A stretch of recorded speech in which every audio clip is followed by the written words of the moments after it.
Bismillahirrahmanirrahim. Assalamualaikum warahmatullahi wabarakatuh. Salam sejahtera bagi kita semua. Om Swastiastu, Namo Buddhaya, salam kebajikan dan salam sehat selalu.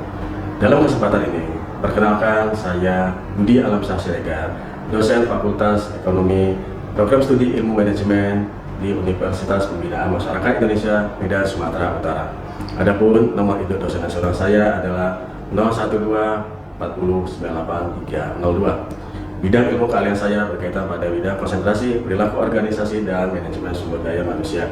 Dalam kesempatan ini, saya ingin menjelaskan tentang deskripsi mata kuliah, metode pengajaran, capaian yang diraih, dan yang saya lakukan di dalam kelas. Bagi saya, melaksanakan proses mengajar terasa seperti panggilan jiwa yang memberikan kebanggaan. Rasa bangga tersebut karena saya memiliki kesempatan untuk memberikan pengetahuan dalam rangka mendidik generasi muda bangsa sehingga dapat. Perlu untuk saya sampaikan bahwa manfaat dari pengajaran yang diberikan adalah mendorong mahasiswa untuk memiliki pengetahuan yang memunculkan kemampuan dalam menyelesaikan permasalahan yang dihadapi. Dengan kata lain, dengan adanya proses pembelajaran dapat membentuk mahasiswa memiliki wawasan yang luas serta memunculkan keberanian dalam mengimplementasikan ilmu yang dimiliki. Pada kesempatan ini, saya ingin menjelaskan proses pembelajaran yang dilakukan dalam mata kuliah Manajemen Sumber Daya Manusia 1. Mata kuliah Manajemen Sumber Daya Manusia merupakan mata kuliah yang wajib diambil oleh mahasiswa pada semester saat ini, di mana mahasiswa berada pada semester kelima. Mata kuliah ini memiliki bobot SKS sebanyak 15 sumber daya manusia. Saya sebagai dosen sebelumnya membuat perencanaan perkuliahan terlebih dahulu dengan menjelaskan kepada para mahasiswa saya. Perencanaan perkuliahan terlebih dahulu bertujuan untuk menciptakan atau juga membangun kesepakatan atau komitmen bersama sehingga proses pengajaran yang menjadi target dalam satu semester dapat berlangsung secara efektif. Dalam perencanaan tersebut, saya lakukan penguraian materi perkuliahan yang akan dilakukan dalam setiap pertemuan. Selain itu juga, saya menjelaskan kepada para mahasiswa tentang target pencapaian yang ingin diraih. Tidak lupa juga, saya memberikan penjelasan kepada mahasiswa berkaitan tentang kedisiplinan selama mengikuti perkuliahan dan bagaimana proses penilaian yang dilakukan. Dengan adanya penyampaian perencanaan pembelajaran yang akan dilakukan, mahasiswa diharapkan mengetahui dan memahami bagaimana proses pembelajaran yang akan dilakukan dan yang menjadi tujuan target yang akan dicapai. Sebelum saya menjelaskan proses pembelajaran pada mata kuliah Manajemen Sumber Daya Manusia, saya akan memberikan deskripsi singkat tentang mata kuliah ini. Manajemen Sumber Daya Manusia 1 bertujuan untuk membekali mahasiswa dengan pengetahuan dasar dan pemahaman tentang sumber daya manusia. Keterampilan dasar yang dibutuhkan mahasiswa adalah memahami bagaimana peran manajemen sumber daya manusia dalam suatu perusahaan atau organisasi. Pembahasan bagi mahasiswa meliputi dasar-dasar konsep daripada manajemen sumber daya manusia, yaitu perencanaan atau planning, pengorganisasian atau organizing, pelaksanaan atau activating, dan bagaimana proses pengawasan atau controlling. Manajemen sumber daya manusia merupakan suatu pendekatan strategis dan relevan bagi perusahaan untuk mengelola aset yang paling berharga yang dimiliki. Aset tersebut adalah orang atau karyawan yang bekerja di perusahaan, baik secara individu maupun dalam kelompok, untuk dapat membantu perusahaan dalam mewujudkan tujuan perusahaan yang telah ditetapkan. Adapun tujuan dari pemberian mata kuliah ini adalah untuk memberikan pemahaman kepada mahasiswa berkaitan pada aspek pengelolaan karyawan. Aspek ini dianggap penting untuk diajarkan kepada mahasiswa dengan harapan nantinya setelah lulus daripada studinya di kampus Universitas Pembinaan Masyarakat Indonesia, mahasiswa memiliki pemahaman serta akan memiliki rasa tanggung jawab yang tinggi dalam melaksanakan pekerjaan yang diberikan oleh perusahaan. Membentuk pemahaman mahasiswa berkaitan manajemen sumber daya manusia sekaligus juga sebagai upaya yang saya lakukan dalam menumbuhkan semangat mereka untuk menjadi karyawan yang unggul nantinya di perusahaan. Harapan lainnya adalah bagi mahasiswa yang ingin menjadi pengusaha memahami bagaimana proses pengelolaan terhadap karyawan yang dimiliki. Dalam proses pengajaran yang sudah saya lakukan, saya tidak hanya sebatas menyampaikan materi, tetapi juga diikuti dengan kegiatan berdiskusi. Kegiatan diskusi ini saya lakukan dengan memberikan pertanyaan kepada mahasiswa sehingga mereka dapat membangun rasa percaya diri untuk memberikan pendapat. Teknik ini pada awal pertemuan kurang mendapat simpati dari masyarakat. teknik ini pada awal pertemuan kurang mendapat simpati dari para mahasiswa saya. Hal ini saya anggap masih wajar karena disebabkan masih adanya rasa kurang percaya diri dalam diri mahasiswa, yaitu rasa takut salah dalam berpendapat. Namun demikian, seiring waktu berjalan, mahasiswa mulai dapat mengikuti serta tumbuh rasa percaya diri. Sebagai dosen pengampu mata kuliah dalam mendorong kemampuan berpendapat tersebut, saya memberikan penghargaan kepada mahasiswa berupa adanya nilai yang dapat dikumpulkan dari kegiatan berdiskusi yang dilakukan. Menggunakan metode pembelajaran yang berbeda dan memasukkannya ke dalam pembelajaran yang menyenangkan dapat membantu saya dan mahasiswa, sehingga membuat perkuliahan lebih menyenangkan dan mengurangi rasa bosan mahasiswa terhadap hal-hal ataupun materi yang saya berikan. Menawarkan beberapa contoh kasus nyata dalam kehidupan kerja di perusahaan menumbuhkan semangat mahasiswa untuk menghadiri kuliah. Rasa ingin tahu dan proaktif memungkinkan untuk mulai mengajukan pertanyaan, proses presentasi, dan juga berdiskusi. Kegiatan diskusi kelompok saya rencanakan dilakukan pertemuan setelah minggu ketiga selesai mengikuti ujian tengah semester. Bahan diskusi yang saya berikan kepada mahasiswa nantinya diambil dari beberapa artikel penelitian, berita terbaru yang ada di media berkaitan dengan pencapaian kinerja perusahaan. Dari upaya kreatif yang telah saya lakukan selama ini, saya bersyukur telah memberikan sebuah peningkatan kualitas proses pembelajaran. Ukuran peningkatan dapat saya lihat di mana semakin banyaknya mahasiswa yang berani untuk berdiskusi, baik memberikan pertanyaan maupun memberikan jawaban dari pertanyaan yang saya berikan. Sebagai gambaran, pelaksanaan metode pengajaran yang saya lakukan dalam mata kuliah manajemen sumber daya manusia, berikut ini akan saya tampilkan kegiatan pengajaran yang saya lakukan pada pertemuan di minggu kedua. Materi peran dan fungsi manajemen sumber daya manusia di dalam perusahaan. Terima kasih.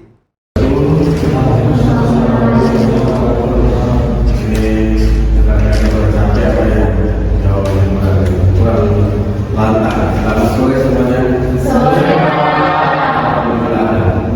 Tapi tetap semangat.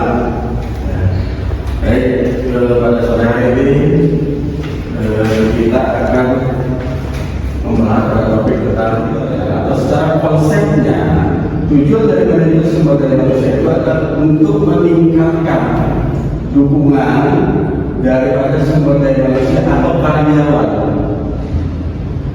sehingga menciptakan efektivitas organisasi mencapai tujuan. Jadi intinya daripada manajemen sumber daya manusia ini bagaimana organisasi melakukan kegiatan operasional, kegiatan sehari-harinya untuk mencapai tujuan yang diinginkannya. Kira-kira menurut rekan-rekan mahasiswa ini, coba kita membuka pemikiran di kewasannya ya. Apa sih yang menjadi tujuan organisasi? Kira-kira apa? Ada yang bisa menjelaskan atau ada yang tahu kenapa sih organisasi itu harus benar-benar baik? Untuk apa nih? Tujuan dari organisasi itu untuk menghasilkan hasil yang memuaskan serta meningkatkan keberhasilan dari suatu perusahaan. Oke, itu.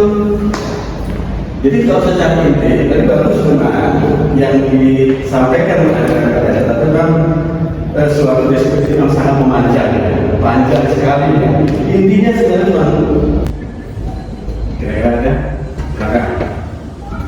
Boleh silakan. Dimulai dari Pak Indonesia Mas. Kenapa dalam Indonesia saya memakai orang tua gitu dalam pengelolaan sumber daya manusia? Kenapa kita mengembalikan memakai orang negara yang sini?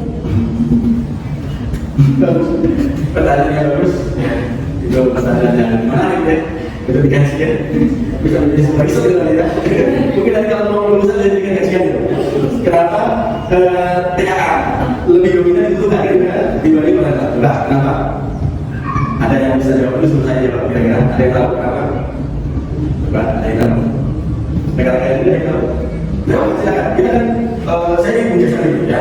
Sekarang akan nanti ya supaya terbiasa untuk berdialog, berdiskusi. Dalam bekerja nanti akan ada kan ada yang juga ada alasan. Coba akhirnya kamu kira apa? Sedang ini gitu Pak, ya kan? Misalnya gitu ya, misalnya, hah?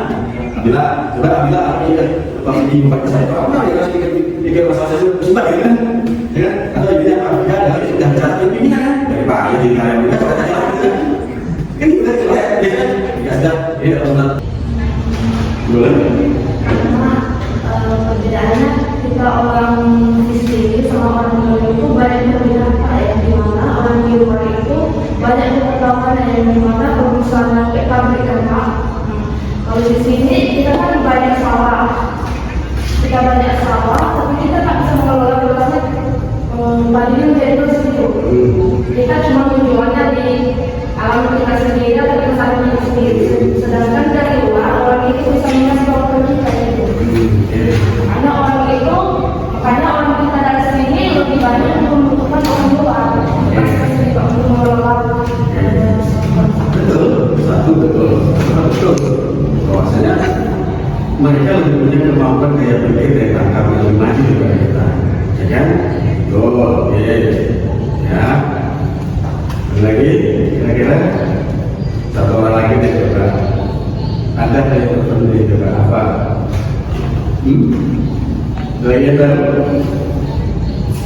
ya pasti begini. Ya. Memang permasalahan tenaga kerja asing dan tenaga kerja lokal itu menjadi perdebatan yang sangat panjang, benar ya? Ya apalagi pada tahun belakangan yang kemarin itu banyaknya tenaga kerja asing yang masuk ke Indonesia. Akhirnya ada di perusahaan tersebut cuma tenaga asingnya lebih baik dari tenaga kerja lokal, dan tenaga asingnya itu lebih kedudukan jabatan yang lebih tinggi daripada tenaga lokal. Gitu kan? Kenapa? Ya tadi tersebut.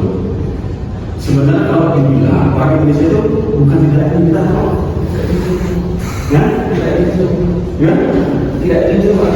Tidak jujur. Tahu kenapa kalau tidak jujur?